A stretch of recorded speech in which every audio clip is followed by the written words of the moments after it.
The Lifestyle Show, presented by Selina MacKenzie. That was the Bangles. Now, our first guest today has written their authorised biography. It's called Eternal Flame. Of course it is.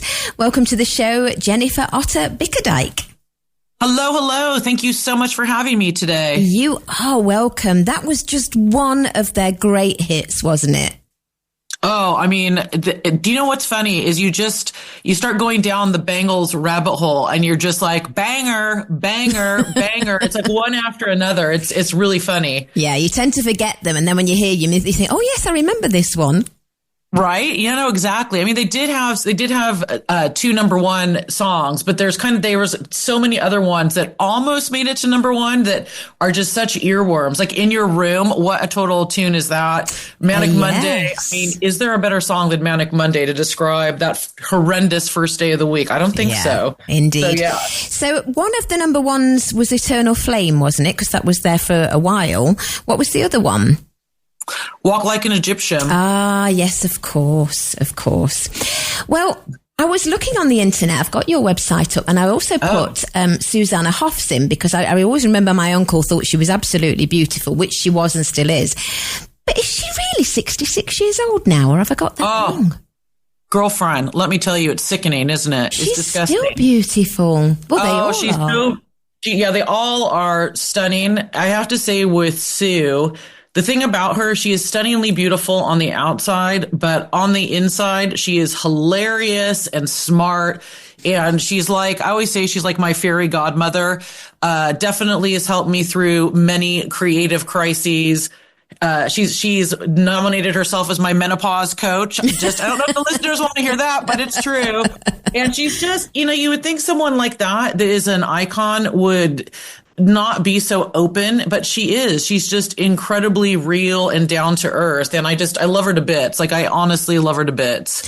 So presumably you met them all in order to do this book. Oh my gosh. Okay. I hope you're sitting down. I've only met Sue in real life. Okay. And the others are craziness, huh? Yeah. Debbie Peterson and and Vicky. Yes. Yeah. So sorry. What happened is, it's okay. What happened is I decided that I wanted to do a book on the Bangles. And I started basically stalking them online in a very classy way. Don't worry. And no restraining orders. And I just fired off an email into the black hole of their website, didn't get a response. I put up on social media, does anybody know anybody who might know a gerbil or hermit or hedgehog that knows the Bangles? And someone responded to me, like an acquaintance, and said, oh, I'm actually driving Vicky Peterson to and from the airport for some event. And she said, if you give me a letter, I'll give it to Vicky. Now, I don't know about you, but if someone asked, some random said, can you give a letter to a celebrity for me? I'd be like, oh, hell no. But bless her, she did. And then I forgot all about it. And that was probably 2019, I'm guessing. And then literally 2 years later, I woke up on a Saturday morning. And at the time, our kitchen was downstairs. I went downstairs, checked my email, and I started screaming. I think my husband thought the dog was dead or something because I was just like, oh my God. And there was an email from Vicky. So that was obviously we're going into COVID time. So the whole project kind of started during then. And just because of where I live in Devon in England, and they all live on the West Coast in California. It's just been difficult to connect IRL, if you would. But I've spent hundreds and hundreds of hours on the phone, on Zoom, texting. I mean, it's like any relationship you would have. I know them all inside and out, and I mean, I hope we get along that well in real life. I hope I don't chew my food weird and they're like, oh, get thee back. You know what I mean? It was weird though meeting, it was weird meeting Sue in real life because obviously we already had such a strong relationship as biographer and subject and as friends. But then just being in real life, like her, she came to visit London with her family and she has 2 sons and a husband, and the husband and the sons had to leave because the 2 of us were just like 2 catty old biddies, like, I think they just got tired, they just got tired of our girl talk. So it was fabulous. So, are Debbie and Vicky sisters then, with them having the same surname? Correctamundo. Debbie is the youngest, and there are 4 kids in the Peterson family. They have an older sister, then it's Vicky, then Debbie, and then they have a younger brother who's the 4th and final, Dave Peterson, who actually is a musician as well. And the Bangles, we often think of the 3 women that we've just mentioned, but were there more to the band? They obviously had backing people and, and different people playing instruments. Were there more than just the 3 in the actual band? Well, that's such a good question. I had no idea, because there's kind of like the classic Bangles lineup that is the 3 we just mentioned, and then Michael Steele on bass. But before they were the Bangles that people are familiar with, Vicky and Debbie went through many iterations of other bands. I mean, Debbie has been in a band since she was 12. Wow. And it's so fascinating, because she's in the book, and when we were interviewing, this is the early 80s, late 70s. She's on the Sunset Strip. She's on the toilet circuit in Los Angeles, 12, 13, 14, backstage playing gigs. It's just the most insane thing and of course I'm like, were you having a cheeky cigarette? Were you like taking some cheeky cider? No, not at all. She was completely on the straight and narrow, because all that mattered to her was being in this band and being a great musician. So yeah, there have been other people that have come in and out of the band for sure. Okay. And how did they get together then? I know you mentioned that the 2 sisters were in bands before. I think that was the Colours, was it? And then the Bangs? Yeah, they had many other names, including Aisha. The Bangs is when they got together with Sue, the Colours. But how Sue and Debbie got together with Susanna was literally one of their roommates had put in, Debbie and Vicky's roommate had put an ad into, it was kind of like a personal ad, but it was a musician's paper. So musicians would post ads in there when they were looking for, let's say they were looking for a bass player or a new drum set. So their roommate had put an ad and they're looking for a singer. And literally Sue called the ad and the roommate wasn't home, but Vicky ended up answering the phone and just super connected with Sue. And it was right after John Lennon had died. And the 2 of them were huge Beatles fans and were so overwhelmed in grief. The conversation just really united them. And so much so that they ended up going over, Vicky and Debbie ended up going over to Sue's house, which was, she literally had turned her parents' garage into kind of like a bachelorette pad. And they went over to Sue's house and they performed and the first time they met, Susanna says it was like getting married at first sight. Like, it was just instant chemistry. And that's lovely, and it's how it should be. But we know with a lot of bands, there's a lot of hard work and there can be some tensions, can't there? It must be a tough industry. Did they get along all the time? Oh, that's such a good question. Look at you. I think with any band, there's going to be ups and downs. And especially these are young people. These are people in their late teens, early 20s who are focused on a musical goal and figuring out their own identities at the same time. So I would say that, yes, there were times they got along fantastically. There were times that they had a lot of issues. Not to go fast forward, but I think a lot of the problems they ended up having were not because of what was happening inside the band, but from external pressures and how that impacted the group. And you see that a lot with a lot of artists. It's as soon as external people start getting involved, that is when stuff starts going wrong. Yeah, I remember the early 80s. It was like the dawn of MTV and all these bands, and they were a very different girl band. But I like to think that nowadays they get help because they're so young when they start. And you can probably answer this question, Jennifer. Do they get psychological help? Because I don't think they did in the 80s. They were just thrust into it, weren't they? Oh, that's a good question. I would say it depends on who you are. And I think one thing that's very different is they're not the different levels of artists that, I don't know how old you are, but when I was working at a record label in the 90s and noughties, there were, you'd have massive superstars like the Taylor Swifts, and then you'd have big stars, and then you'd have kind of mid-level, and then you'd have kind of like critics' darlings, and all of them could make it a living being artists. And now it isn't really like that. You have kind of like the massive, huge artists and everybody else. So in terms of our people, especially women, getting the mentoring and help they need, I would say probably if you have access at that bigger platform stage, but otherwise, I think that you're probably out on your own. So what happened? How long were they together, and when did they split up, or did they never split up? They've never officially split up. I mean, they kind of split up in 89, and Susanna embarked on a solo career. They did their own thing, and then they've gotten back together officially several times. They've never officially split up. And, you know, you never know. They may come and play some more shows. I think right now, though, what's interesting is it's such a short period. If you look at the whole journey of your life, the time they were together was such a small part of the whole narrative of their lifetime.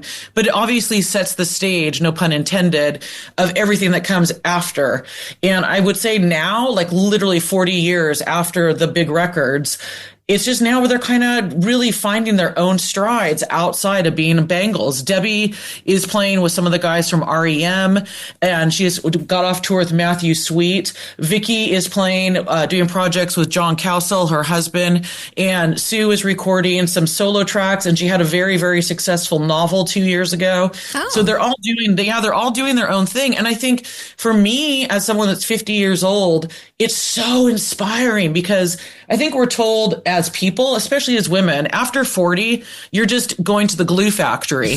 And here you're picking up what I'm putting down. Oh, I am. Right. And here are these women that are completely dynamic and gorgeous and cool and being like, you know what? I'm still going to keep pushing myself. I'm still allowed to have dreams, and I'm still allowed to go for those dreams. And I find that amazing. And I'm so thankful and grateful to have that energy in my life. And I hope that comes through in the book. Yeah, I'm sure it does. And I was reading the press release about the book. There's obviously information about them playing on the club circuit in LA. They topped the Billboard charts, and apparently bunking with Sting during a PR trip to the UK. Oh, that is hilarious. That is so funny because they're managed by the same person. And the thing about it is, you know, the Police had just been the most hugest, biggest band ever. And Sting is trying to break out on his solo career. And I think that they were both in awe and also kind of, you know, they still saw themselves as indie DIY punk rockers. And at this point, Sting is the antithesis of that. And one of the two things they remember the most is that they said he was hygienically challenged. And as an American, that means European, you know what I mean? Which is hilarious to me as an American married to a Brit and living in Britain. So they called him Stink.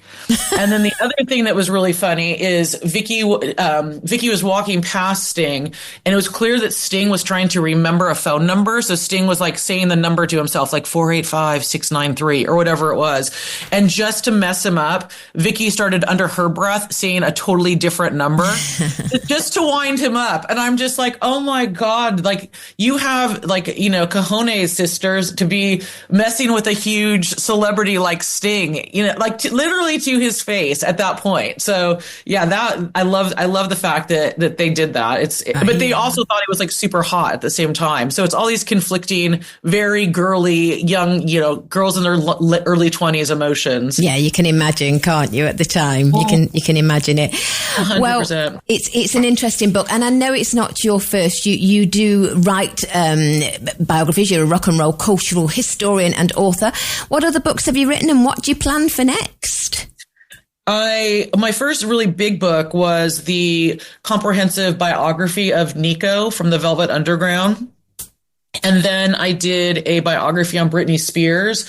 Next, what I have coming out is I am co-writing with Mike Joyce of The Smiths, his memoir, which is hilarious, if I do say so myself. I mean, you know, you probably have this, when you go back and read something you wrote a while ago, you're like, oh, please, sweet baby Jesus, let it be good. I was crying, like reading what we had written. I'm like, oh my gosh, it's so funny. And then I'm helping Jane Weedland of the Go-Go's with her memoir as well, which is another amazing book. So it is literally, as a child growing up in the 80s, it is my 80s dreams. Like, it's unbelievable. Yes, it would be mine as well. And the Go-Go's, that's interesting because I think the Bangles were sort of likened to the Go-Go's, weren't they? They were similar. 100%. It was so funny because the Jane book came online for me last year. So I was pretty much done with the Bangles. And then out of nowhere, it is this, do you want to work with Jane Weedland? And I was like, OMG, yes. And I mean, the Go-Go's were my introduction. That was the first record I bought. I mean, the Go-Go's were everything to me. So again, it's one of those situations. I would say Jane's probably more, Susanna is very good and sweet. Jane is naughty. Jane, like, if I want to really get into like the gossip about other 80s celebrities, I call Jane, and she and I just go off. Susanna is like too nice. Susanna has to be in a mood to be able to spill the beans. Jane and I are just like, then I have those moments. I'm sure you get these too, where you like hang up and you're like, oh, my boy zone. I was just gossiping with Jane Whelan of the Go-Go's. Like they're a person like 99.9% of the time. And then you have that fangirl moment. So, but that's kind of part of the fun of it, I think. Oh, it must be a great, it's great to actually do a job that you love, isn't it? It's very, very rewarding. It is. And you know, the day I stop being a fan is the day I'll stop doing it. The day I stop getting excited. I mean, like with Mike, for example, from the Smiths are my number one band of all time. And sometimes, you know, I would have spent hours and hours working with him. And then the next day I'll listen to The Queen is Dead and I will just be brought to my knees with how gorgeous it is. And I'll call him and he'll be like, yes. And I'll just be like, thank you so much for writing this record. I mean, I'm sure he's just like, this is a freak, but that's it's kind of part of what it kind of is part and parcel of it all is to be able to capture the whole essence. You have to really get under the skin of it, I think. Yeah, I'm sure.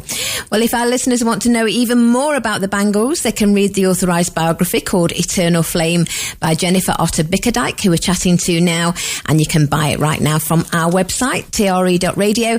Jennifer, if people want to find out more about you, do you have your own website as well?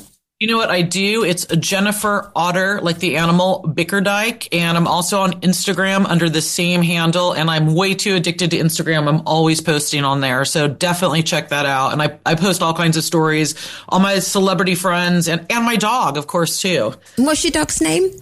Oh, my gosh. His name is Woody. And he's sitting right here. He's a rescue dog. He's been very quiet. Very quiet. Oh, my gosh. The only time today he's been like mad as a brush. Every single thing that goes by. So thank you. You've been a good interviewer. Thank you, Woody. Thank you, Woody. Thank you for your time, Jennifer. It's been a delight. You take care. Take care. Bye-bye. Talk Radio Europe. Your voice in Spain.